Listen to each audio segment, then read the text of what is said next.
को सब्सक्राइब किया है। आपने किया क्या? अगर नहीं किया तो कीजिए ना। सुभाष जी, सबसे पहले तो ये बताइए कि मांडर विधानसभा का उपचुनाव हो रहा है और ये पहली बार एंट्री हो रही है वहाँ पे सीपीआईएम के आपका प्रत्याशी के रूप में, तो किस तरह से देख रहे हैं मांडर विधानसभा को? सबसे पहले तो आप तमाम लोगों को जोहार और हमारे मांडर विधानसभा क्षेत्र के लोगों को भी बहुत बहुत धन्यवाद और जोहार। जैसा कि आप जो है समझ सकते हैं कि केवल ये मांडर विधानसभा क्षेत्र का मामला नहीं है, बल्कि ये पूरे झारखंड के लिए, ये यहाँ के आदिवासी, दलित, पिछड़े यहाँ के लोगों के लिए ये विषय है कि आज यहाँ पर मेहनत करने वाले जो लोग हैं उन लोगों का प्रतिनिधित्व होगा या नहीं होगा। और इसमें जो है कोई पार्टी आधारित ये बहस नहीं है कि कौन पार्टी कहाँ से किस रूप में उनका वो एंट्री मार रहे हैं, ये मायने नहीं रखता है। मायने ये रखता है कि आम जनता का जो आवाज़ है उस आवाज़ को कौन सदन तक ले जाएंगे और उनके समस्याओं को कौन समाधान कर सकते हैं, ये सबसे पहला बात है। मांडर विधानसभा के जो जनता है, जो मतदाता हैं, उनकी अपनी डिमांड है, वहाँ की अपनी बुनियादी सुविधाओं जो है उसकी अलग एक ज़रूरत है वहाँ पे। तो आप हटिया विधानसभा भी चुनाव लड़ चुके हैं 2 बार और मांडर में इस बार आपने दस्तक दी है। कई दिग्गज भी आपके सामने खड़े हैं, राष्ट्रीय पार्टियों में जो है कि भाजपा है, कांग्रेस हैं, तो उनके स्टार प्रचारक जो है वहाँ पर जा जाकर प्रचार कर रहे हैं। तो इन चुनौतियों के बीच आप अपनी मतदाताओं तक कैसे पहुँच रहे हैं? देखिए, सबसे पहला बात तो आपको हम बताना चाहेंगे कि ये हमारे लिए स्टार प्रचारकों का जो हुजूम जो लग रहा है, इससे हमको लगता है कि उन लोगों के बीच में सुभाष मुंडा के चुनाव लड़ने से एक डर और खौफ पैदा हुआ है। और ये बड़ा पार्टी है, इनको लगता है कि हम बड़ा पार्टी है, मेरा जो सारा जनाधार है, लोग मेरे हैं, हमको कुछ करने का ज़रूरत नहीं है। लेकिन आज जब हम खड़ा हुए और लोगों का जो प्यार हमको मिल रहा है, आशीर्वाद जो मिल रहा है, उससे इन लोगों के अंदर एक खलबली है और उस खलबली के चलते आज तमाम जो है झारखंड के लीडर वहाँ पर पहुँच रहे हैं। अब इसे अंदाज़ा लगा सकते हैं कि इन लोगों का क्या हाल है। बात ये भी आ रही है कि सुभाष मुंडा जो है कि चुनाव लड़ रहे हैं और कांग्रेस को सपोर्ट कर रहे हैं। देखिए, यहाँ पर जो है कई तरह का मेरे खिलाफ में षड्यंत्र करने का लोग साजिश कर रहे हैं ताकि ये डैमेज हो। लेकिन आपको अपने स्पष्ट बता रहे हैं, हम लोग जो है पूरे दमखम के साथ चुनाव लड़ रहे हैं और हमारे मांडर क्षेत्र के जो लोग हैं उनके समस्याओं को लेकर वो लोग काफ़ी नाराज हैं और हमको बहुत प्यार दे रहे हैं। इस बार वो लोग बदलाव चाहते हैं और केवल आप पूरे क्षेत्र में अगर घूम लीजिएगा तो केवल सुभाष मुंडा का नाम आएगा और दूसरा किसी का नाम।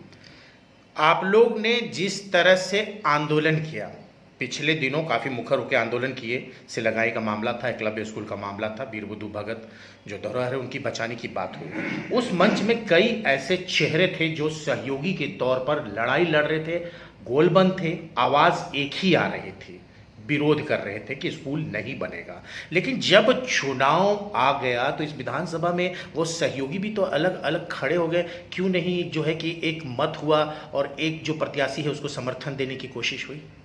देखिए, इसमें आपको बता दें, पहला बात तो हम लोग स्कूल का विरोध नहीं कर रहे थे, पहले भी आपको बताए हैं। हम लोग जगह हस्तांतरित करने की बात कर रहे हैं और हम लोग चाहते हैं यहाँ पर स्कूल बढ़िया से बढ़िया खुले। और मेरा जो है घोषणा पत्र में भी आप देखिएगा, शहीद वीर बुद्धू भगत के नाम पर हम लोग एक बढ़िया कॉलेज जो है स्थापना करने का जो हम लोग घोषणा किए। तो ये जो है हम लोग लोगों को अपील कर रहे हैं। बाकी जहाँ तक बात है कि अलग अलग दिखने का, आप जो है अगर आप मांडर क्षेत्र में आप जाइएगा, जो लोग शहीद वीर बुद्धू भगत के धरोहर को बचाने के लिए हमारे साथ में रहे हैं वो हमारे साथ में हैं, इसमें कोई डाउट नहीं है। कुछ लोग, कुछ टीम है ऐसा जो अलग अलग टीम है, उनका अपना आज़ादी है, स्वतंत्रता है, वो अपना जो है चुनाव लड़ सकते हैं, लड़ रहे हैं। लेकिन उससे जो है हमको कोई फर्क नहीं पड़ने वाला है और हम लोग जो है जीत रहे हैं, ये आपको स्पष्ट बता। क्या लगता है कि मांडर की जो जनता है, जो मतदाता है, वही पुराना इतिहास दोहराने की ओर है या फिर कोई नया चेहरे को फिर मौका मिलेगा ऐसा? देखिए, मांडर क्षेत्र का जो है एक इतिहास रहा है कि वहाँ पर जो है जो विधायक जो होते हैं उनको कभी दोबारा जो है जीतने का मौका नहीं मिलता है। और ख़ास करके जो है आप देखिएगा वहाँ एक इतना जागरूक हैं इस रूप में कि कौन जो है बेहतर हो सकते हैं हमारे क्षेत्र के लिए प्रतिनिधित्व कौन कर सकते हैं, इनके बारे में परख बहुत ज़्यादा लोग का जो है मजबूत है। और हमको पूरा विश्वास है कि इस बार जो है बाकी को छोड़कर जो है सभी लोग हमारे साथ हैं। और आप देख रहे हैं आज इतने दिग्गज होने के बाद भी, इतना स्टार प्रचारक आने के बाद भी, आज अगर आप लोग से पूछ लीजिए कि आप जीत रहे हैं क्या, आप उससे कहिए जीत रहे हैं क्या, तो उनका जवाब जो है ढुलमुल टाइप का आएगा। चुनाव प्रचार के दौरान लगातार जो है कि मांडर के विधानसभा क्षेत्र में, ग्रामीण एरिया में, सुदूरवर्ती क्षेत्रों में भी गए, तो आपको क्या लगता है कि इतने वर्षों में जो वहां के विधायक भी रहे, मंत्री भी रहे, वो तस्वीर नहीं बदली, तो आपके जीतने के बाद मांडर विधानसभा में ऐसा क्या कुछ करिश्मा होने वाला है? देखिए, मेरे जीतने से सबसे बड़ा जो है एक वहाँ माहौल जो बनेगा, जो सौहार्द का माहौल बनेगा। चाहे वहाँ किसी भी जाति धर्म के लोग हों, आपसी भाईचारगी का जो है एक संदेश जाएगा। दूसरी बात कि हमारे वहाँ बहुत पुअर किसान रहते हैं, उनका जो खेत में पानी का व्यवस्था नहीं है, बिजली का व्यवस्था नहीं है, आज खेत बाड़ी छोड़ के जो है लोग रेजा कुली काम करने के लिए मजबूर हो रहे हैं। तो कई तरह का जो है बदलाव वहाँ देखने के लिए मिलेगा। लोगों को शिक्षा का बहुत अभाव है, उस पर भी हम लोग जो है फोकस कर रहे हैं।